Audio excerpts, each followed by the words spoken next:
مشرقی وسطی میں بڑھتی کشیدگی نے خطے میں فضائی آپریشن درہم برہم کر دیا۔ 4 روز کے دوران اسلام آباد سمیت ملک کے مختلف شہروں سے خلیجی ممالک کی 600 کے قریب پروازیں منسوخ، ہزاروں مسافروں کو پریشانی کا سامنا۔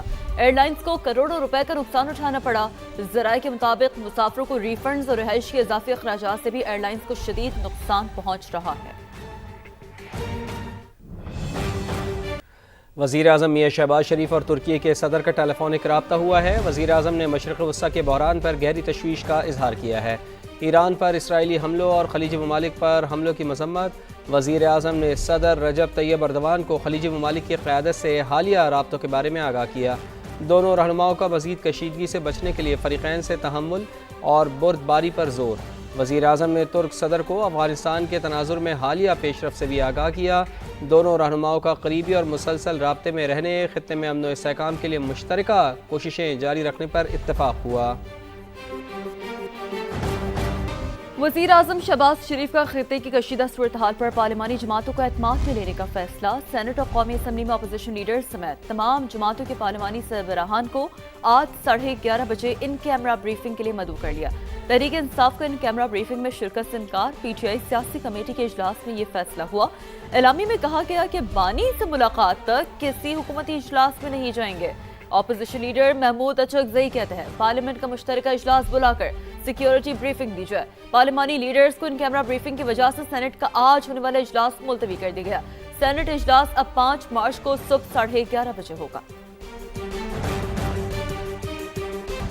ایران، امریکہ اور اسرائیل کی جنگ، عالمی منڈی میں تیل کی قیمتوں میں اضافے کا سلسلہ جاری ہے۔ امریکی کروڈ آئل 3.3% اضافے سے $74.6 فی بیرل پر آ گیا ہے۔ اسی طرح برطانوی برنٹ خام تیل کی قیمت 3.98% اضافے سے $81.60 فی بیرل ہو گئی ہے۔ ماہرین کے مطابق آبنائے ہرمز کی بندش کے باعث تیل کی قیمتیں $100 فی بیرل تک جا سکتی ہیں۔ ایران میں بگڑتی ہوئی صورتحال، پاکستانیوں کی واپسی جاری ہے۔ مزید 350 سے زائد شہری تفتان کے راستے کوئٹہ پہنچ گئے ہیں۔ نور العارفین کی رپورٹ۔ ایران میں بگڑتی ہوئی صورتحال کے باعث پاکستانی شہریوں کی واپسی کا عمل مسلسل جاری ہے۔ ضلع انتظامیہ کے مطابق گزشتہ 24 گھنٹوں کے دوران مزید 384 پاکستانی شہری تافتان بارڈر عبور کر کے کوئٹہ پہنچے، جن میں بڑی تعداد طلبہ کی ہے۔ ہماری ڈوم کے پاس بہت سارے میزائلز گرے تھے اینڈ میں ہاسپٹل میں تھی تب، اینڈ ہم لوگ روٹیشنز میں تھے اینڈ ہمارے سامنے بم گرا۔ ہمیں لگا ہم سیف ہیں، پھر بعد میں وہاں پہ بھی اٹیکس ہونے لگ گئے۔ جب ہم وہاں پہ تھے تو میں نے خود دیکھا ہے، میرے گھر کے قریب جہاں پہ ہم رہتے تھے ہاسٹل میں، ڈورمیٹری کے قریب ہی میزائل پڑے ہیں۔ ہم ادھر موجود تھے اس ٹائم پہ، لیکن خوف کچھ نہیں تھا۔ وطن بحفاظت پہنچنے پر شہریوں نے مسرت اور اطمینان کا اظہار کرتے ہوئے اللہ کا شکر ادا کیا۔ اچھا لگ رہا ہے کہ ایٹ لیسٹ ہم گھر آئے، محفوظ ہیں۔ گھر والے پریشان تھے، وہ اب ان کو سکون ملا ہے۔ طلبہ نے تافتان بارڈر پر سہولیات کی کمی کا شکوہ بھی کیا۔ کھانا لایا گیا، 600 بندے ہیں، 300 ڈبے تھمائے گئے ہیں، سارے روزہ دار ہیں۔ سیری کے اندر کچھ نہیں لایا گیا، کہا کہ ہم کھانا لا رہے ہیں، نہ ہمیں باہر بیچنے دے رہے ہیں، نہ ہمیں اندر وہ کچھ کھانا پرووائڈ کر رہے ہیں۔ دوسری جانب گوادر بارڈر کے راستے بھی وطن واپسی کا سلسلہ بدستور جاری ہے۔ امیگریشن حکام کے مطابق اب تک 300 سے زائد پاکستانی اس راستے سے وطن واپس آ چکے ہیں۔ کیمرامین شہزاد انور کے ساتھ نور العارفین، سما، کوئٹہ۔ اہم ترین اپڈیٹ دیں آپ کو سچویشن روم سے۔ اسرائیل کے جنوبی لبنان پر حملے، 6 افراد جاں بحق ہو گئے، 8 کے زخمی ہونے کی اطلاعات موصول ہو رہی ہیں۔ لبنانی حکام یہ رپورٹ کر رہے ہیں اسرائیلی حملوں میں شہید شہریوں کی تعداد اب 50 ہو گئی ہے۔ اسرائیلی حملوں میں اب تک 335 افراد زخمی ہو چکے ہیں۔ لبنانی حکام کے مطابق اسرائیل کا لبنان میں 16 دیہات اور قصبوں کے رہائشیوں کو انخلا کا یہ حکم بھی سامنے آ رہا ہے۔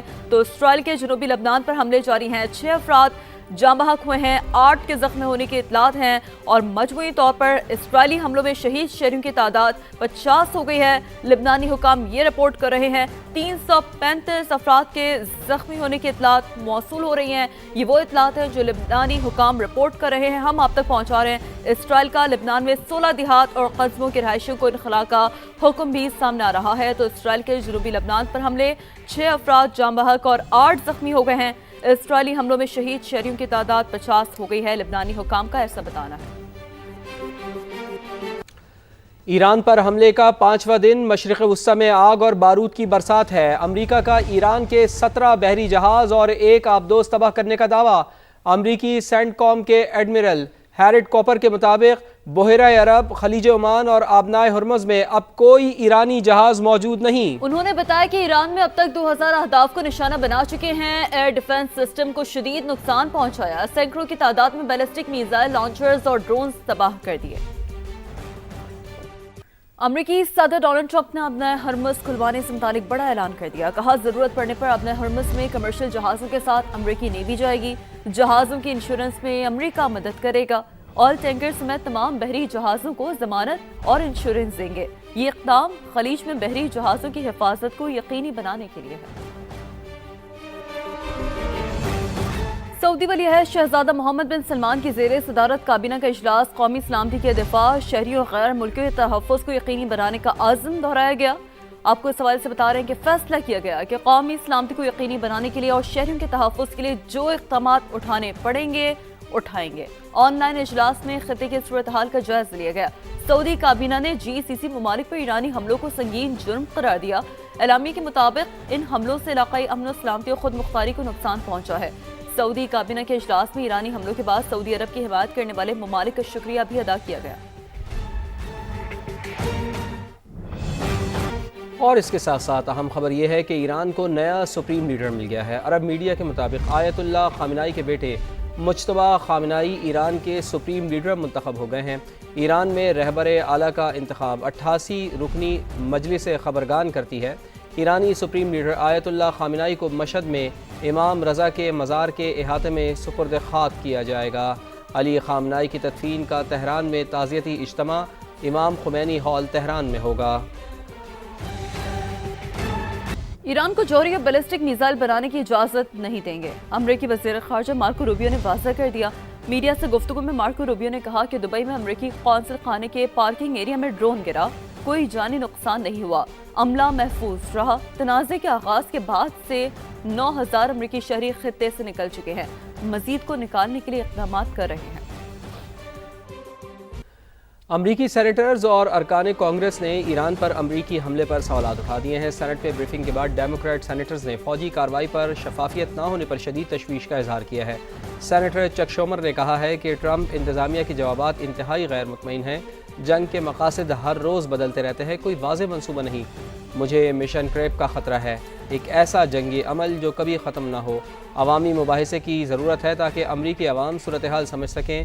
سینیٹر رچرڈ بلومینتھل بولے، مجھے ڈر ہے کہ امریکہ کے فوجی زمین پر جانے پر مجبور ہو سکتے ہیں۔ ہمیں واضح نہیں ہے کہ ٹرمپ انتظامیہ کے اگلے اہداف کیا ہیں، جوہری ہتھیار ختم کرنا، میزائل تباہ کرنا، رجیم چینج یا پھر دہشت گردی روکنا۔ امریکی عوام کو اعتماد میں لیا جانا چاہیے۔ ایران پر حملے کے بعد امریکی صدر ڈونلڈ ٹرمپ کی مقبولیت میں ریکارڈ کمی۔ دی اکانومسٹ اور یو گورنمنٹ کے تازہ سروے کے مطابق امریکہ میں ڈونلڈ ٹرمپ کی مقبولیت کی شرح 38% رہ گئی ہے۔ 59% امریکی ان کی پالیسیوں سے خوش نہیں ہیں۔ یہ شرح اب تک کی سب سے زیادہ ہے۔ سروے 27 فروری سے 2 مارچ کے دوران کیا گیا۔ ماہرین کے مطابق اس ریکارڈ کمی سے ریپبلکن پارٹی کی مڈ ٹرم الیکشن کی حکمت عملی متاثر ہو سکتی ہے۔